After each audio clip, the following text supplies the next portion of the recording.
The fentanyl epidemic continues to grow across the U.S., causing a record number of overdose deaths. Now, Alabama lawmakers are considering a bill to crack down on people who traffic this dangerous drug. That's the topic of this week's Perspectives with Eric Reynolds. Eric joins us now to tell us all about it. Eric, good to see you as always. Good morning. Great to see you on this Friday. I guess an update on that. The legislators, and it was unanimous. Everyone was for it, Republican, Democrat, and the governor's already signed it. So in about 3 months, it will be going into effect. All right, so that bill we were just talking about has been signed. It will be taking effect. Break down kind of what we're talking about during this episode of Perspective.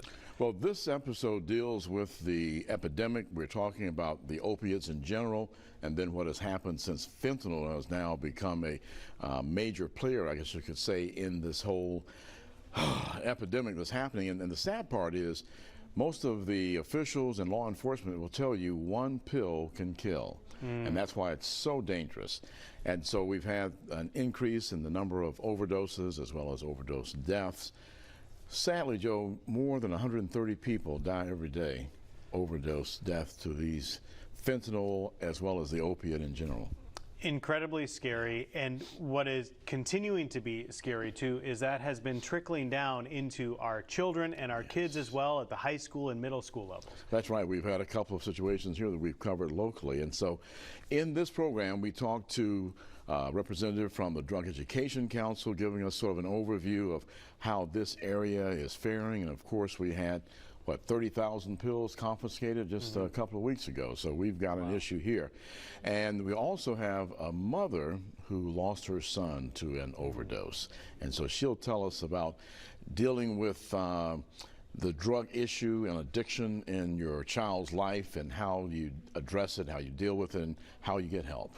And of course, the point of putting the spotlight on this and talking about it is to raise awareness because, like you just said, one pill can kill. So we want to prevent this instead of treat this. Prevention is the key here. That's the key, and law enforcement being able to get the information to stop it from getting in here. So that's the 1-2 punch that we really have got to work on, and educating our youth because these things are sneaked in, and sometimes the person who's receiving this may not even have an awareness of what they're about to take and use, and so we've really got to educate our youth now. Right, that's a big part of the problem. You think you're taking one thing, but it winds up to have traces of fentanyl or whatever else it is in it, and that can be fatal or deadly. It really can, and the numbers we talked about, how many people, and then when you hear from a mom who has dealt with this, and in this piece she'll share how quickly the overdose happened after he had come out of treatment and had been clean for about, I believe,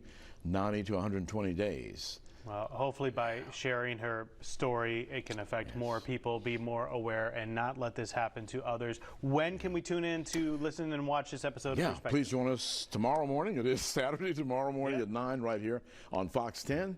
And of course, we'll be doing Perspectives kicking off here at 9. And then, of course, if you can't make it tomorrow, please check it out on our YouTube channel or on our website because it's some invaluable information, and hearing it from the heart of a mom as well as the official who has worked in this arena of drug education for probably 30, 40 years now. A potentially life-saving episode. Yes. Eric, thank you so much. Appreciate it. Thank you, Joe.